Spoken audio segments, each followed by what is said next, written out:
我只是随手画了一本盗墓题材的漫画，不仅把在场所有的教授吓得屁滚尿流，还被整个公安系统列为重点关注目标，更是让80亿网友无比确信我就是传说中的顶级盗墓贼，甚至顺着网线来找我，让我赶紧去警局自首配合调查。只因我画的漫画和考古界泰斗江教授在直播考古发掘的汉代帝王墓内的画面几乎一模一样。攻手断了！我不是一个漫画家吗？怎么就成盗墓贼了？我操！饭可以乱吃，话可不能乱说啊！兄弟姐妹们，你们是不是搞错了？我一个漫画家，我怎么可能盗墓？小盒肯定是一个小盒，而且你们也知道我画的后面有啥？打扑鬼虫，这名字可是我自己取的。那玩意儿咱们这个世界上有人见到过吗？没见到过对吧？我怎么可能是盗墓贼？而且帝王墓穴封闭的那么好，要是有打扑鬼虫在里面，他们吃什么？还不早就死了？这个世界上的巧合太多了，偶尔有那么1、2样像的，有啥好奇怪的？综合一下，我不可能是盗墓贼。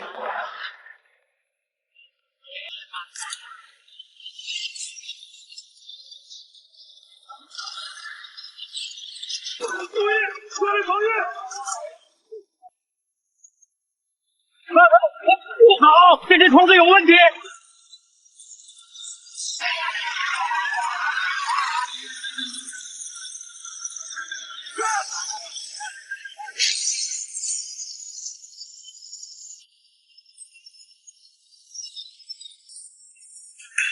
小陈，这次考古咱们损失惨重。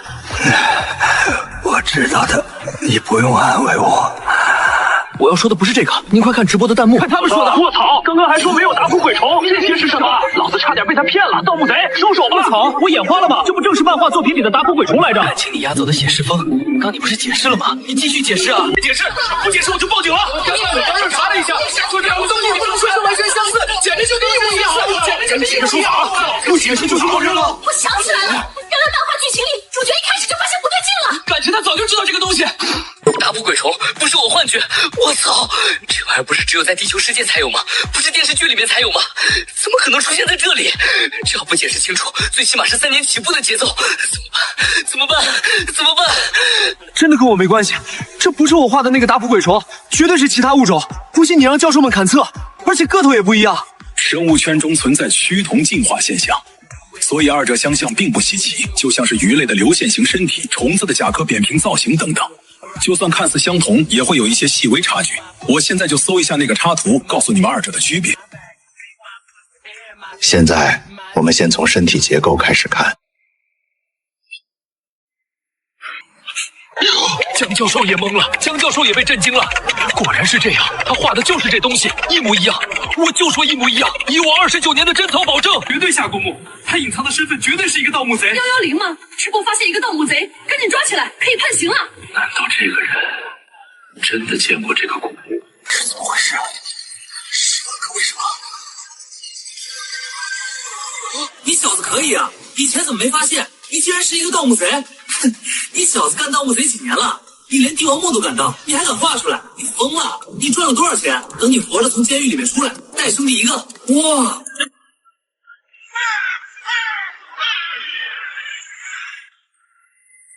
好吧。出现一种全新的生物，具有致命的危险性，已致8人死亡。而全新生物的外貌竟然与某知名漫画家的作品一模一样。连生物学家和考古学家都已经确认，二者确认为同一物种。我不就画个漫画，跟帝王墓里面的打扑鬼虫可能一样吗？关键不是我啊！我他妈什么时候下过墓？我怎么不知道？而且我要下过墓，我是一个盗墓贼，我还在直播间推荐我的漫画，我疯了！这特么，黄泥掉到裤子里，不是屎也是屎了。关键是我自己也不懂啊，我闲得忐忑盗墓干啥？至于漫画里面的打扑鬼虫跟墓里面打扑鬼虫一模一样，画个漫画而已，至于长那么像吗？说我不是盗墓贼，你们信不信？没关系，我相信你。第一次见到打扑鬼虫的时候是怎么跑出来的？真的能在这种恐怖的虫子大潮中全身而退吗？他们到底用了什么办法解决了那种东西？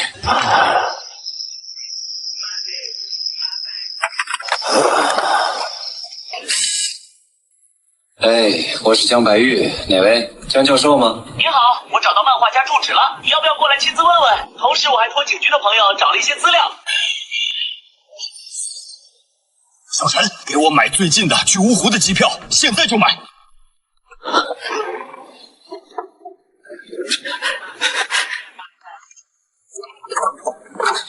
开门，查水表的。小爷，你是在画漫画的时候，为什么把这种生物命名为打扑鬼虫？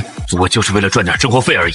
真的，如果一开始知道这东西是真的，我打死也不会把它画出来。这难道有门？既然说如果一开始知道这东西是真的，那显然代表他知道他自己没碰到过，而是其他人碰到的。终于开始吐露了吗？搞不好今天还可能从叶晨的嘴里找到解决打扑鬼虫的办法也说不定。这几个小时时间里面，我也总算琢磨明白了，与其在网上跟那帮不知道实际情况的各种水友们闹腾下去，还不如跟这个下过帝王墓的教授解释一番，只要合理，他应该不会把我送到监狱里面去。再说自己还有绝对安全的保障。其实这些东西都是我小时候三叔告诉我的。我三叔啊，打小跟一个瞎子鬼混，三叔叫他陈瞎子。我从小跟三叔在一起，他经常跟陈瞎子道古一些奇怪的图片和记录，我跟着学了不少。三叔和陈瞎子一出去一趟就是很久。我在三叔家里住着，我买不起小人书，就翻来覆去的看这些东西。三叔说这些东西都是真的，但是一般人一辈子也遇不到。后来三叔去世了，临死前满身红毛，吓了我一跳。村里人说这是晚年不祥。三叔走后，陈瞎子也像人间蒸发了一样。后来我成为漫画家，灵感创意上经常借用三叔的东西。这事儿吧，其实说来话长，总结一句话，都是三叔干的，全是他老人家的手笔。别问，问就是三叔，要是再问，那就是还有一个陈瞎子。之后本来就是跟三叔住一起的，那时候又没有网络，周围也没有什么邻居，没有证据能推翻我的说法。反正三叔早就先逝，这种事也死无对证了。对此，这俩花绣偏少了。按照叶晨的说法，三叔有问题是肯定的。那你当时所看的那些图片和文字，现在放在哪里了？如果你说的是真的，那些图文资料也许就记载着对付打扑鬼虫的办法，至关重要。在全世界都在关注这里，不仅仅代表国家尘封的一段历史，也代表了一种全新生物的出现。所以，你的话也许就决定了探墓的成功与否。有些被拿起擦屁股了，还有一些烧菜的时候烧了，还有一些被陈瞎子拿走了。估计他也死了吧，毕竟几十年了。擦屁股、烧菜的时候点火烧，这是人干的事情吗？老将怎么样？那小子认了吗？需要严刑拷打，五马分尸部。他说他的三叔以前可能是一个盗墓贼，还有一个陈匣子。然后他三叔死的时候，身上长满了红毛。盗墓者经常接触地下墓穴的东西，一开始觉得自己身体没事儿，可是时间久了，的确会有很诡异的事情发生。不过我观察了一下他，也就是咱们要找的漫画家，这人斯斯文文的，没有盗墓贼的那些东西。上去了，困难难做。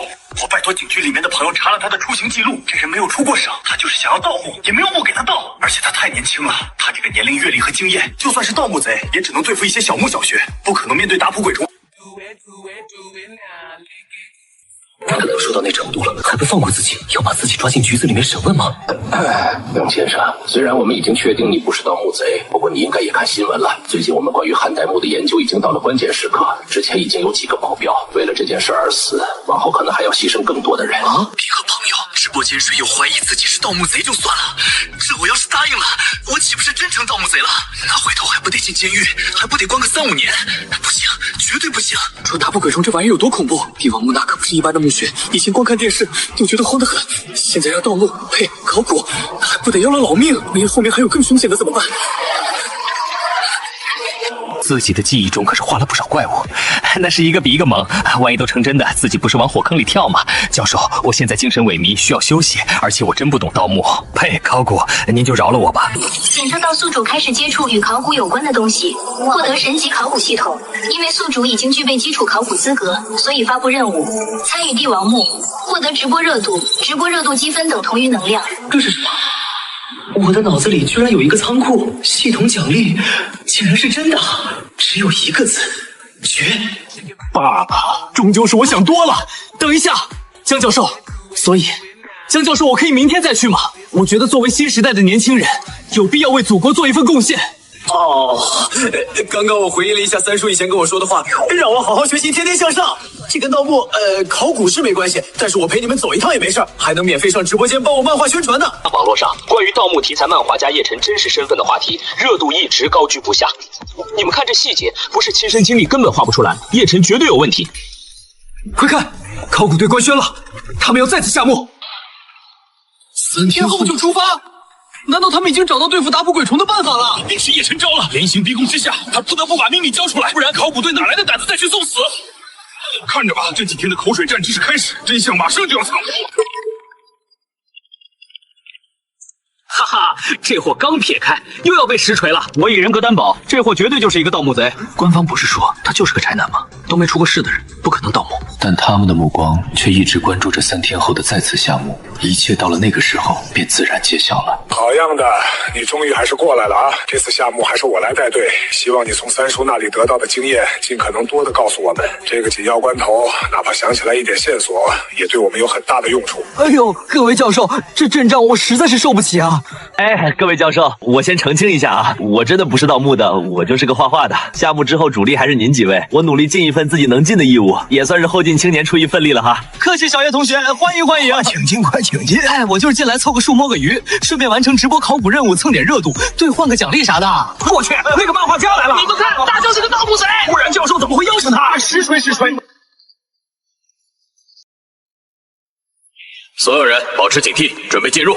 我再重复一遍，高压火焰喷射器、高浓缩燃料和灭火器全都准备好。这次用火焰喷射器对付打扑鬼虫，一旦消灭干净，立刻用消防设施灭火，尽可能小的减少对古墓的损伤。打扑鬼虫以及更深处的危险，大家都要做好牺牲的准备。但是我相信我们的胜算更大。现在形势很严峻，所以这次面对打扑鬼虫，哪怕不计代价也要消灭它们。灭火之后再进行抢救性的发掘，到时候千万不能乱，要注意效率。大家好，好久不见。真香定律永不缺席。这日子可越来越有盼头了，牢饭广告。大家真是想象力太丰富了。各位观众，我真的就只是一个画画的，没啥特殊本事。这次来到这里，就算是长长见识，外出取材一下。对了，我再澄清一下哈，说我是盗墓贼的，纯属无稽之谈。是正经考古，你们听我解释，我那是为了保护文物，真的不是你们想的那样。大佬还在装吗？都被烧完了还在嘴硬，就是啊，盗墓就盗墓了，理直气壮。没救了，这届网友彻底带不动了。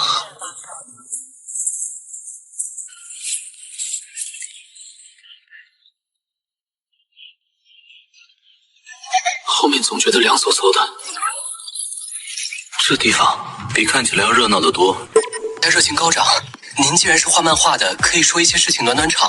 各位观众朋友，现在我们刚刚下墓，情况还算是顺利，并没有遇到打扑鬼虫和其他危险。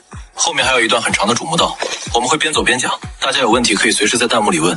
大家讲解一下打扑鬼虫这种生物好了。这种生物在历史上有来头的，这种东西有可能是汉朝时期南疆国朝贡过来的贡品。南疆国也是我们的领土，古代位于岭南之地，后来几千年来民族融合，这个国家就成为了汉族的一部分。值得称道的就是打扑鬼虫的培养方式，他们能将普通的昆虫培养成自己想要培养成的样子。这种技术早在2000年前就实现了，反而在当代，这种培养方法却依旧是科学的一个盲点。在培育昆虫生物方面，我们2000年前的祖先就已经领先西方了。我操，这么牛逼的吗？突然涌出来的自豪感是怎么回事？又感动又自豪。我操！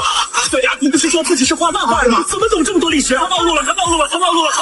喂，我作为一个盗墓题材漫画家，了解一点相关知识不过分吧？而且这都是我个人的猜测，只是有这种可能性，也不是说一定是这样的。看样子打扑鬼虫就在里面了。现在我们派头的保镖要开始使用高压喷火去消灭打扑鬼虫了。说个人并不是很赞同这种方法。打扑鬼虫本身属于温度感之类的虫子，墓穴常年阴冷无光，因此打扑鬼虫一直处于平静状态。所以一旦喷发出火焰，打扑鬼虫也会竭尽全力的进攻，不死不休。所以一旦喷火，后果会无法挽回。与其这样，倒不如用冷冻设备，让整个打扑鬼虫群都陷入冬眠一样的状态，更加好一点。这东西的确有实现的可能性，不过具体成效如何，我却说不好。面对于打扑鬼虫这种未知的生物，可能性太多，容错率却太低。计划已定，绝不可能因为一句话就推倒重来。请得各位看好了，这地下的东西不简单。据我了解，陵墓设置打扑鬼虫时，会先将储存打扑鬼虫的俑冠埋在地下，并且把这个消息隐瞒给工匠，只说是埋下的黄金玉器等。这种欺骗才是最致命的。等工匠一无所知的把陵墓建好以后，再将工匠关在里面。几天以后，工匠饿死，而俑冠里的打扑鬼虫也长大，他们会钻出俑冠，从地下打洞到工匠的尸体跟前。抖动一击建陵墓的所有工匠尸体，就会成为打扑鬼虫的第一层。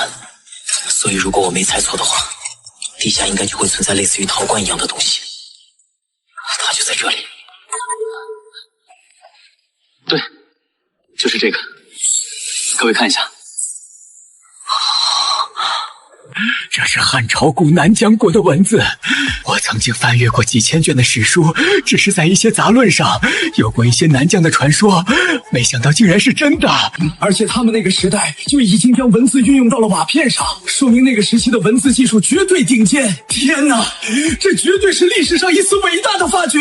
你怎么知道关于南疆的事情，而且还这么清楚？太匪夷所思了！这年轻人对古墓的了解也太多了吧？现在画个漫画都需要这么高的段位了。这了解个生物就已经足够匪夷所思了。叶晨竟然能把那段历史、那些年所发生的事情，仿若亲眼看到一样的述说出来，而且从地下找到的东西来看，竟然和叶晨所说的一模一样。对啊，这家伙怎么了解那么多？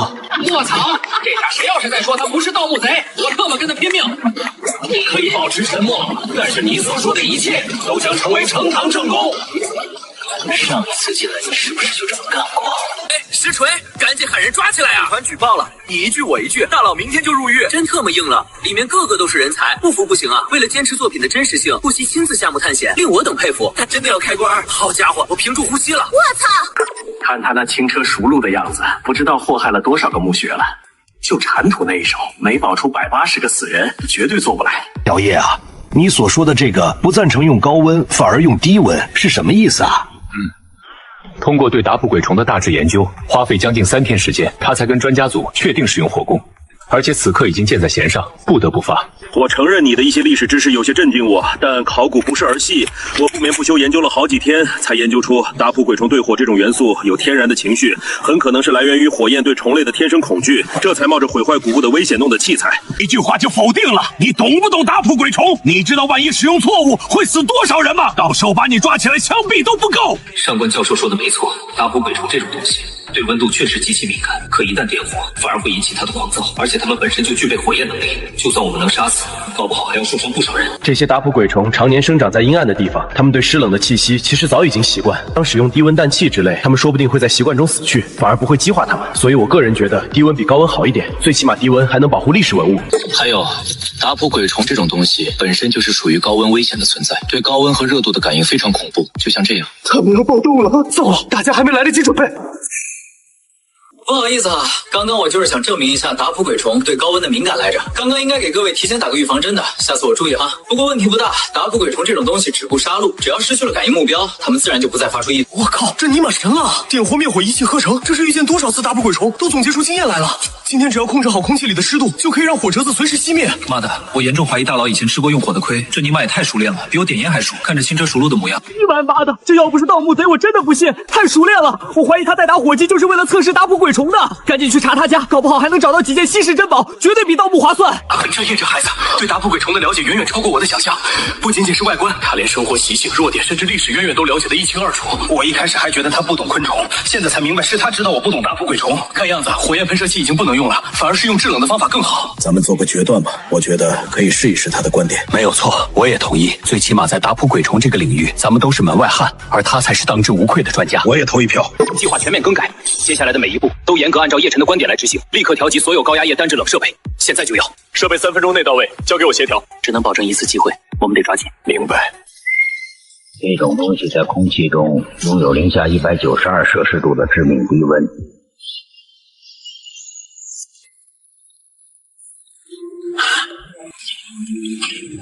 仪器显示，墓穴里面的生物已经失去了生命反应。不过，进去，快跟上！第一小队出发。出去都没人信，大佬竟然在请教画漫画的。我只是恰好了解这么一段小历史，我从来没盗过墓，更没有做过违法的事情哈。其实这也是我第一次亲眼看见达普鬼虫，真的，我发誓，我真没有盗过墓，你们要信我。算了，解释不清楚了。这石壁后面一定有东西。我的妈耶，这全是那玩意儿。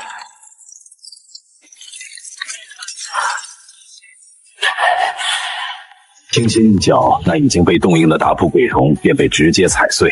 之前不可一世的达普鬼虫，此刻彻底成为了历史。最终让全国各大教授头疼的达普鬼虫，就这样兵不血刃的解决了，大功告成。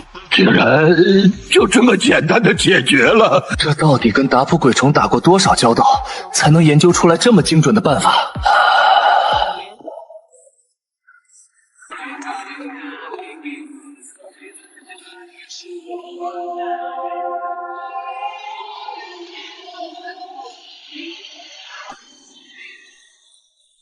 红中带青，有不少墙砖上刻着刀剑划过的痕迹。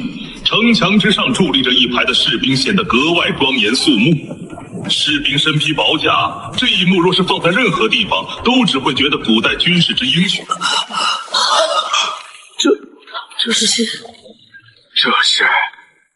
这花应该是阴阳两界花。传闻阴阳两界花开在至阴至阳之地，是墓穴中唯一可能开出的花朵，意味沟通阴阳。不过正常阴阳两界花个头只有巴掌大小，颜色也以黑色。快看，这花！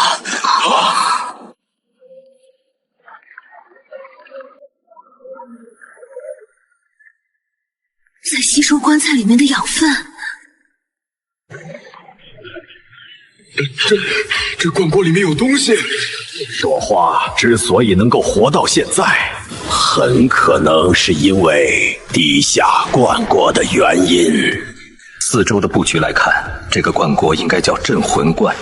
古代有一种战争之前，主帅背棺而战，以此表示出征之后若是不胜，便自杀入殓。而此棺所葬之人，应该便是战争失败而亡的主帅。比较可惜的是，被这一株即便墓穴之中也罕见的阴阳两界花给鸠占鹊巢了。他们作为一方领域的绝对权威，却从来没有听过古墓之中还有这样的历史记载。关键的是，叶晨是怎么知道的？有这还不是盗墓贼？危险！所有人注意，可能有危险！不要这样看着我啊！我其实也就猜测，建议大家还是慎重一点比较好。毕竟咱们这是在墓穴里面，随时都遇到危机。况且这玩意儿一看就不正常。我也就懂个打扑鬼虫什么的，其他的真的不在行的。千万要小心再小心，绝对不能靠近。我先说明一下哈，我就是个画漫画的，那些东西我都没见过，只是隐隐觉得相似而已。你们看，这是我正在画的场景，灵感来自这次探险的地形，别想多，真的没有别的意思。说的都是实情，前世看的小说里的确有一种名为阴阳两界彼岸花花的植物，这种花与石香魔芋、阴间的失明花，还有黄泉莲并称为四大鬼花花。这种专门生长在墓穴里的东西，不仅杀伤力极强，陷入幻境者皆为他的口粮。我真的只是随口一说，大家别乱猜了。这届网友脑洞也太大了。小心陷阱，快退回来！你们干什么？快躲开！逃开！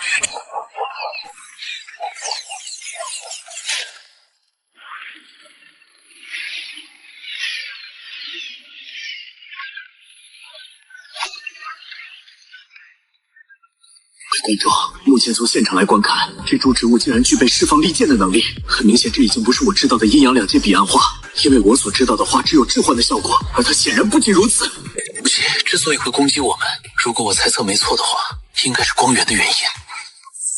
常年不见光明的植物，一旦遇到光源，肯定极为敏感。而探照灯的光强度有千万级流明，对植物来说几乎可以模拟太阳光了。是探照灯，我们有可能是用探照灯的光唤醒了这2000多年的古老植物。太离谱了！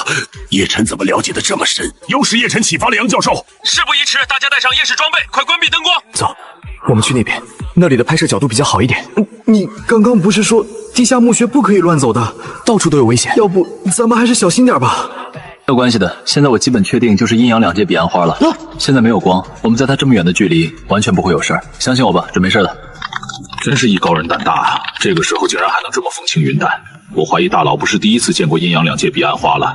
显而易见，大大写的盗墓漫画其实就是一本自传，记录了自己平生的盗墓经历而已，而且还有一大部分没有画出来。妈的老贼，这次下完墓赶紧去更新新篇章。但凡墓穴里的生物都逃不出大佬的知识范畴，这代表了什么？不用我多说了吧？我不是盗墓贼，只是恰好喜欢了解这方面的知识而已。这种东西是墓主人专门守卫用的。我现在比较希望的是，咱们危机只有这个阴阳两界花，这样我们找到弱点已经可以解决，就怕危机远远不止于此。从哪里学来的知识？我喜欢诵读《山海经》之类的奇异生物志，也算是博览群书了。但是这些知识我听都没听说过，他从哪儿得知的？自从他解决了大扑鬼虫，我以为他没什么用了。喂，我说的危机并不是危言耸听。如果我猜测没错，下面就是墓穴主人的位置的话，那么看门的肯定不止这个阴阳两界花。不知道你们有没有听说过瓮中之鳖这个故事？如果我是墓穴主人的话，有人来到我的墓穴里面，并且已经快要找到我的主墓的时候，我的第一想法就是将来人全部解决，不留一个。你们看一眼咱们城墙上的士兵人偶们，不知道你们发现一个点？他们的表情从刚一开始进来的审视变成了嘲讽了，而且还多了一丝的杀戮气息在里面。四周的空气现在起了应激反应，在不断的变。有人称之为这叫鬼来了，还有人称之为死亡的前夕。他刚刚说什么了？死亡的前夕？全部都要死！你们看四周的墙壁，放大50倍去看。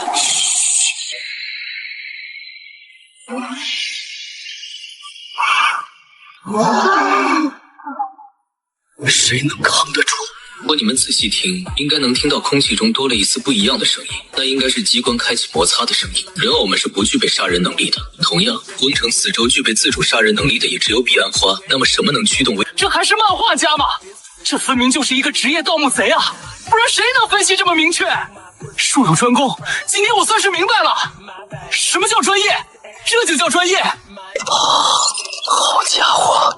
原来盗墓还需要掌握这么多的技术，这特么，盗墓贼还是一个大大的技术活啊！我在研究翁城，你在救我盗墓贼身份，这合理吗？不好，保护教授！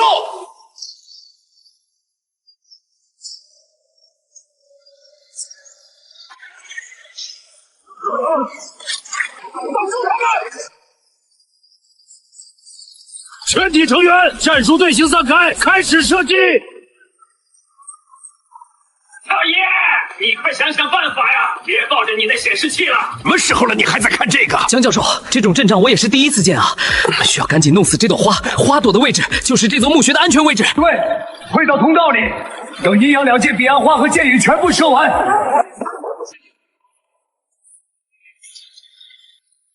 这下糟了！如果通道是可以打开的，可进可退都好说。只要有通道，就会有后续的补给源源不断的送来。可是现在一切都断了。考古队遇险了，教授被困在里面了。前面是阴阳两界彼岸花的藤蔓和漫天剑雨，后面则毫无退路。这下上天无路，入地无门了。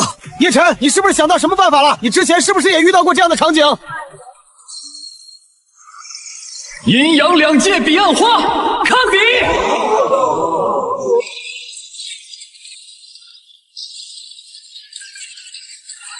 下一刻，这足以比金刚铁的藤蔓竟像被抽掉了灵魂一样，他在害怕，在蜷缩，像是遇到了天敌一样，想要抽身逃跑。皮？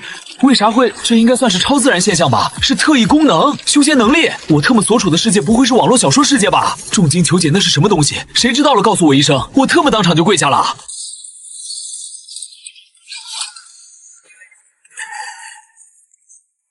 作为一个著名画家，我收藏一支漂亮的笔，这很合适，也很符合逻辑。另外，我专门澄清一下，我真的从来没有下过墓穴，刚刚发生的是纯属巧合。彼岸花那么凶，现在都特么挂了，这不科学啊！解释一下，刚子弹都干不死的阴阳两界彼岸花，现在死了哈！叶晨以为我们是傻子。神仙，这家伙绝逼是活神仙，绝对是盗墓贼！各位，谁还有盗墓手札？原著我双倍不10倍价格收，我要买几本放回家避避邪。别想了，刚刚我去某宝和碧琪琪看了，全都断供，盗版的都卖光了。我现在正学着漫画里的手持做法呢，差不多今天晚上就可以通灵了。我以为就我一个人发现这个秘密。来，我对很多东西的了解还是不够，需要恶补一下。您这是把我的漫画当成教科资料还是百科全书了？老爷啊，你老实告诉我，你是不是有什么神秘的身世或者其他的特殊经历？你放心，我一定不会举报你。这都哪儿跟哪儿啊？我觉得我们都有一个通病，我们所有的专家学者共有的通病。身为专家学者的我们都太自傲了，自傲的我们相信科学就是一切，以至于强行用科学去解释一切东西。这不可能，这完全不符合生物学规律。又是一个我曾经迷信科学系列，哈哈。关教授，您言重了，哪里有什么超自然力量？不过是简单的生化相克的方法而已。万物万象都有弱点，我不过是取巧而已。现在的我才是彻彻底底的地穷了，后面的事情真的就指望大家了。更何况，与其讨论这个，倒不如思考一下怎么从这里出去哈。江教授，我要告诉您一个不好的消息。刚刚我看了一下现在的情况，我们的后路被彻底的堵住了。那个门我试过，没法爆破，否则会引起剧烈的塌方，我们都会被埋在这里。而且我没有发现有路，也就是说，我们很可能被彻底的困死在这里。完了！地面救援团队检测到消息，大量巨石堵住后路，医疗物资、营养物资全都没法送达了。空气中氧气含量稀薄，不足以维持20小时了。再在场的各位，我要说一些事情，希望大家有一些心理准备。救援团队已经出发，但是他们发现被石门封锁的不仅仅是我们身后这一个。救援队不眠不休的发掘，也需要足足1个星期的时间。至于爆破，完全没有使用的可能。刚刚我们已经用仪器勘察过，这个地方的结构很特殊，一旦爆破，大家一定会被活埋。而我们的物资只够坚持10几个小时，甚至10几个小时也不够了。后面的事儿就不用我多说了吧。看，暂时没有致命的危险，大家先坐下来休息一下，保存体力。每个人要注意控制自己的饮食，清点清楚自己的物资，不要遗漏或者浪费。另外，大家相互均分一下武器弹药，接下来要尽量省着点用了。墓葬是死者的宫殿，他们是不会给自己留出路的。尽管感情上让我找出口，可理智告诉我，墓葬有出口的几率非常渺茫。我的推测，7天之后，我恐怕早已经死了。所以，在这最后的时间里，我希望大家能够乐观一点，畅所欲言，能够与各位不怕死的英雄共赴黄泉。我将白玉很自豪。多的人都涌入了进来，死亡的阴影慢慢扩散。大佬说2句，他会不会还有办法？大佬肯定有办法，毕竟他都能干掉阴阳2界彼岸花了，这种绝境绝对不止遇到过1次。说句话吧，再不暴露，大家都死了。难道你宁死也不愿意暴露？如果将来你被稽查局抓了，我们一定会请愿为你减刑的。不要再隐藏了，大佬。现在我们处于弹尽粮绝的状态，而且大家的心情都很不好，因为后路没有了，大家只能固守在小圈里，慢慢等死。不过看过我漫画的各位应该都知道，越是这种情况，越应该振奋起来，寻找机会。我个人觉得墓穴之中十有8九还有其他的出路，我们不用太过着急。我们其实还有地方没有探，等这波箭雨过去，我去往城之上看看，那里说不好有出口或者是入口，毕竟没有一个墓是在半路就结束的，要么到终点，要么就没有。喂，小叶说的一点没错，是我愚昧了，大家不要灰心，还有时间。在墓穴里面失去理智和希望才是最可怕的，怪我也是第一次遇到这种情况。与其坐而待毙，倒不如继续寻找出路。他有那么丰富的经验，我相信他说的没错。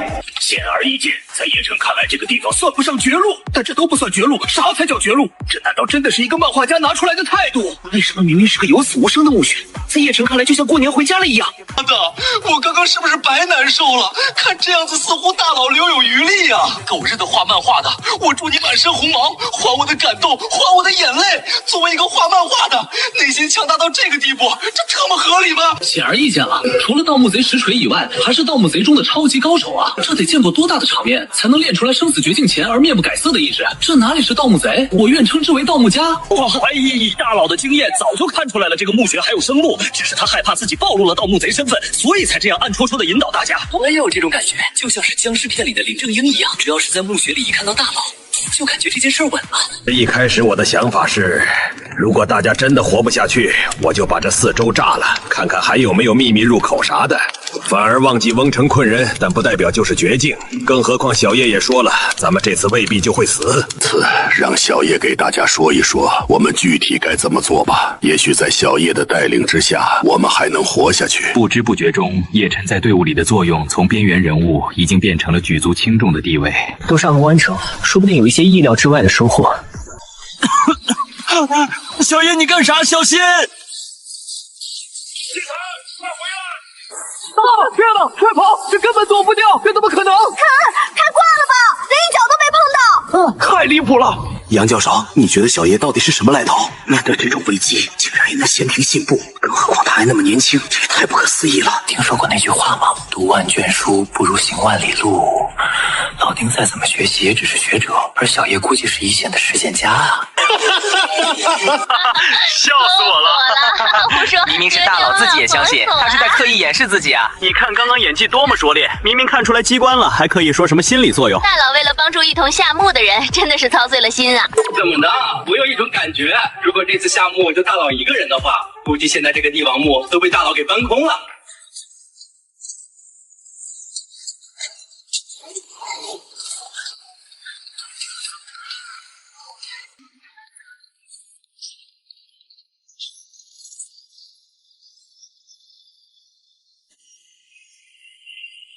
说大佬这样一看就是来过无数次的样子，果然又说对了。妈呀，看大佬这种闲庭信步的样子，大佬肯定老早就开始知道这里机关的布置。我操，刚刚我没看错吧？这下还能说什么？老忽然走出剑雨的时候，我就感觉味道不对，果然来了，著名场面来了。这绝对不是第一次在墓穴里走出来的动作。大佬，你暴露了！从躲避剑雨开始，到爬上翁城，再到解决机关，我看得一清二楚哈。大佬直接就是奔着机关去的。这拙劣的演技可笑死我了，大佬可逗死我了！你能不能不要这么搞笑？我看的都替你着急。要不是你自己走出来，我还不敢相信。哈哈，笑不活了！大佬堂堂盗墓至尊，为了保护一群考古菜鸟，实在是操碎了心。实力之前为什么不暴露出来？感情从头到尾，你老夏目是为了陪太子爷读书啊！一开始小叶对直播间说来这里就当旅游，我还觉得叶晨有点不把这个当回事。现在看来是我格局小了啊！大家的表情可太精彩了，有震惊，有无语，有憋笑，有的更是直接大笑了出来。叶晨从头到尾一脸轻松，难怪在叶晨身上感受不到一丝危机感。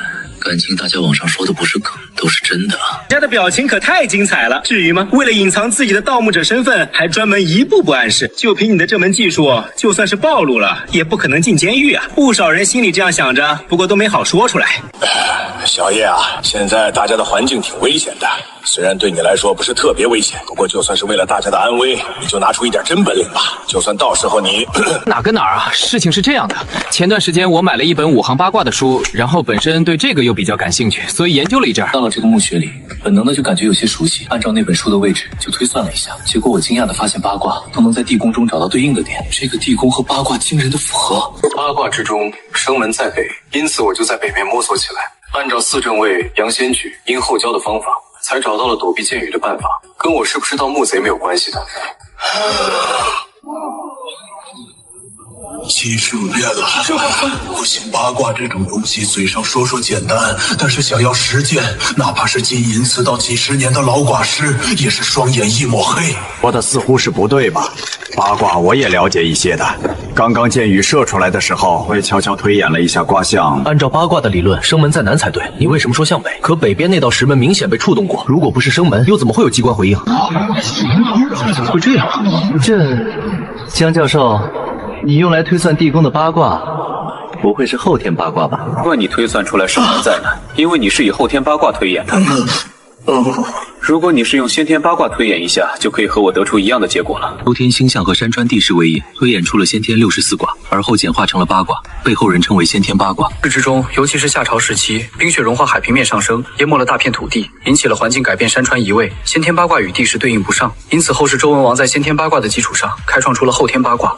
先天八卦算天，后天八卦播地，也就是由此而来。古时候历代帝王都以天子自居，陵墓布局自然要选择代表天的先天八卦，而不是代表大地的后天八卦。不过无论是先天八卦还是后天八卦，都是风水之中极为高深的东西。江教授，您能达到这个成就已经很不容易了。要知道，当初我为了画漫画而学习先天和后天八卦，着实是费了不少头发，发际线都往后走了2厘米呢。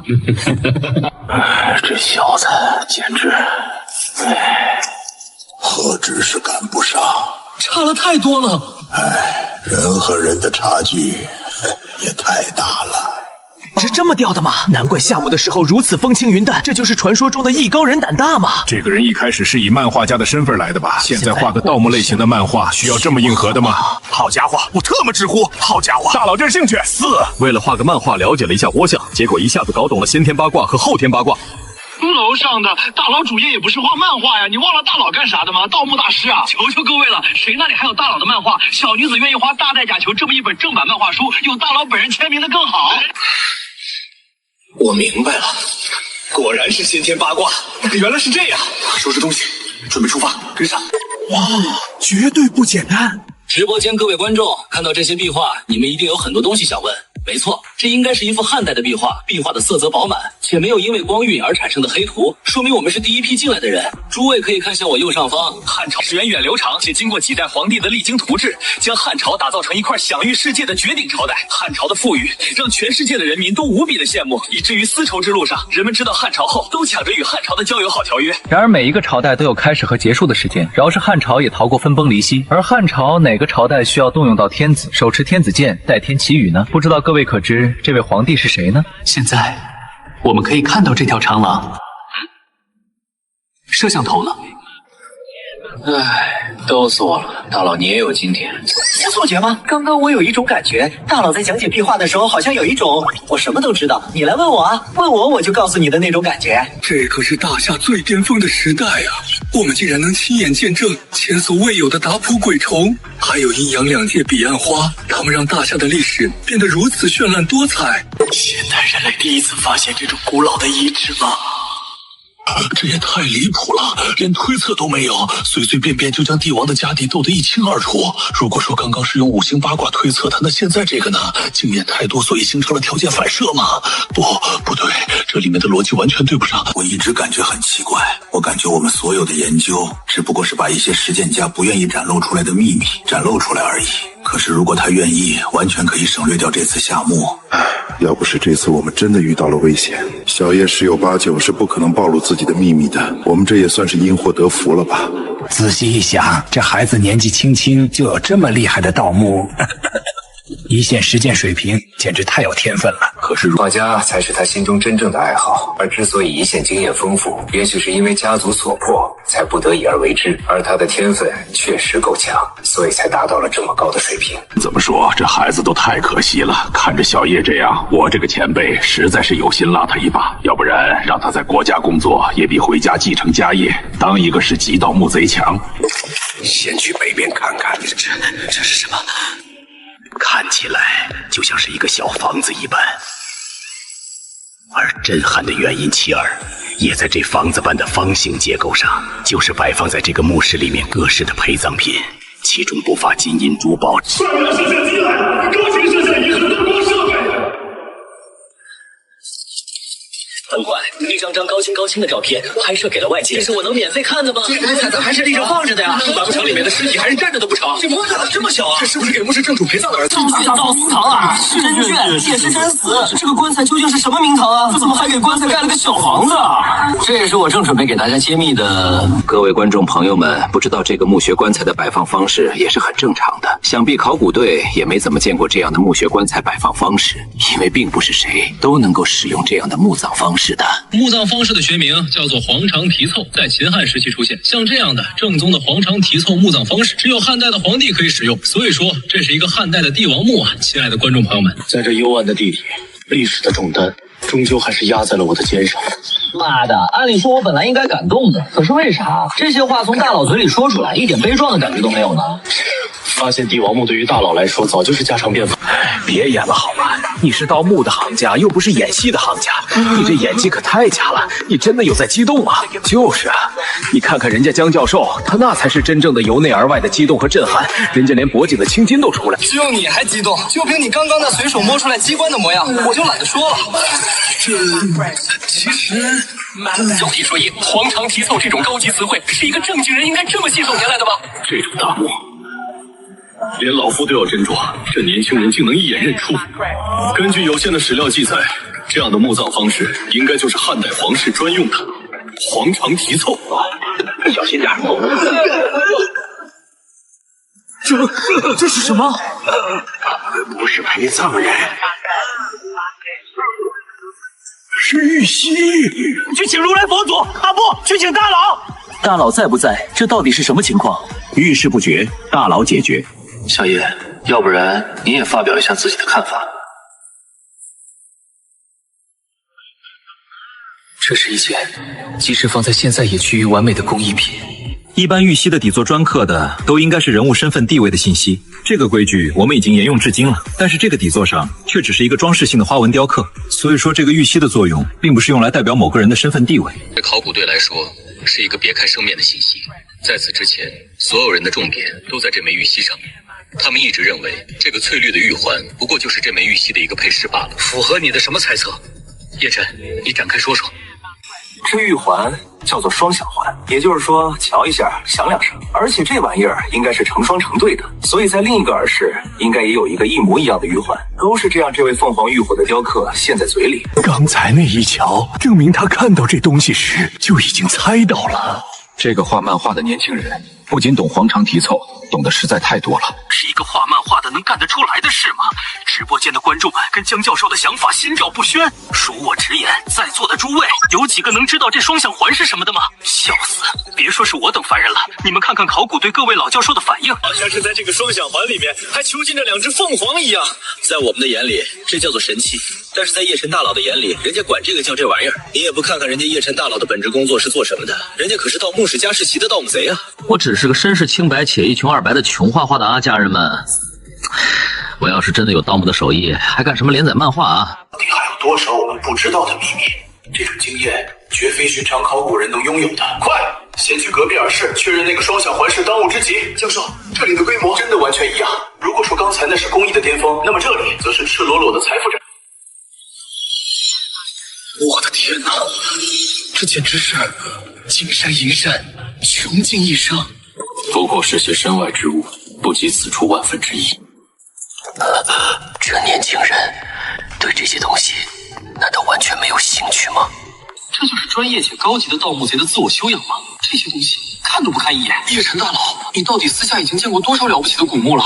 这些东西是不是已经不能让你心动了？恨不得在叶晨大佬的脸上读到了一首歌，无敌是多么寂寞。金银珠宝表示，他喵的，我在别人眼里是大宝贝，怎么到了叶晨的眼里就成了2元店了呢？看了又有什么用？又不能直接带走占为己有，还是任务奖励更香。咱们可不能被这小年轻给看扁了，快跟上！这里的一切竟与之前的耳室完全对称，仿佛镜面映射一般。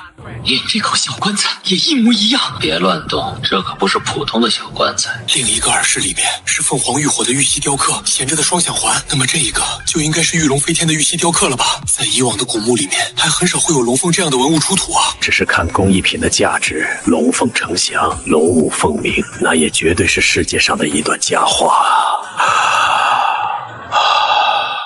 是绝对玉龙飞天间，我们要发财了！不会是玉龙飞天的雕刻，这边的也是凤凰。世上永远都是龙凤凑成对的，还没听说过谁家是2个凤凰凑成一对。大家也不必疑惑，棺材打开，里面的东西是什么，自然就了然了。确实又是一只凤凰，这超出了所有的文献记载。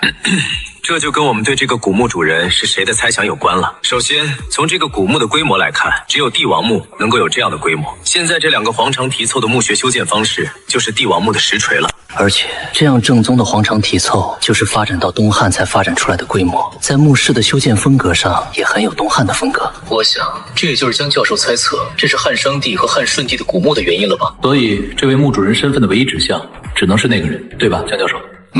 人的思路却不止于此。汉上帝和汉顺帝即位，中央集权的皇权已经被手下宦官所蚕食不夺。而且在后汉时期，国力衰退，是凭借他们手中名不副实的皇权，是不足以支撑他们建成这样规模的古墓的。这样规模的古墓了，恐怕这2位悲哀的皇帝最后的帝陵都不如当时掌权的宦官来的富丽堂皇。所以说，这绝对不是汉上帝和汉顺帝以及随便某一个东汉的皇帝的帝陵。能够拥有这种规模的古墓的东汉皇帝，就只有一个，非常确定的一个，汉灵帝。刘宏对啊，只有汉灵帝有这个条件啊！原来如此，汉灵帝刘宏竟然是这里。我就是低头喝了口水，怎么叶晨大佬就已经猜出来了？这种凡人，先翻一翻东汉年间的皇帝列表。家人们，难道重点不是叶晨这个画漫画的，竟然能够这么了解历史的吗？江教授，快看，观众们的反应太热烈了，全网都在讨论咱们的发现。现在的年轻人对咱们的文化传承还是有一颗赤诚之心的。如果直接说汉灵帝刘宏的话，大家可能还比较陌生。如果我这么说，大家就能够知道这汉灵帝是谁了。臣此后汉所以倾颓也。先帝在世，每与臣论此事，未尝不叹息痛恨于汉灵也。这个汉灵帝就是幻灵中的灵。我操，原来是他，诸葛亮骂的那个大昏君。这就是《出师表》里面诸葛先生曾经提到的那位后汉时期的大昏君啊。大家都知道，后汉倾颓，繁荣程度是完全比不上先汉的。但是这其实是指针对百姓们来说的。如果只看皇帝的私库，这位汉灵帝绝对是数1数2的。汉灵帝是史上唯一一个卖官鬻爵的龙头，这种行为无异于在绝打汉王朝的根基。虽然汉灵帝在位时期，百姓们的日子苦不堪言，但是刘宏这个皇帝手中的皇权，还有他手中的财富，却是完全不逊色于前汉的各位皇帝的。也只有汉灵帝有这个实力建成这个古墓啊。这只是根据现有线索的合理推论。谁也没想到，连博学多识的江教授，竟然也需要在叶晨的指点下才能看破玄机。作为一个画盗墓题材漫画的漫画作者，我需要对历史进行一些取材工作吗？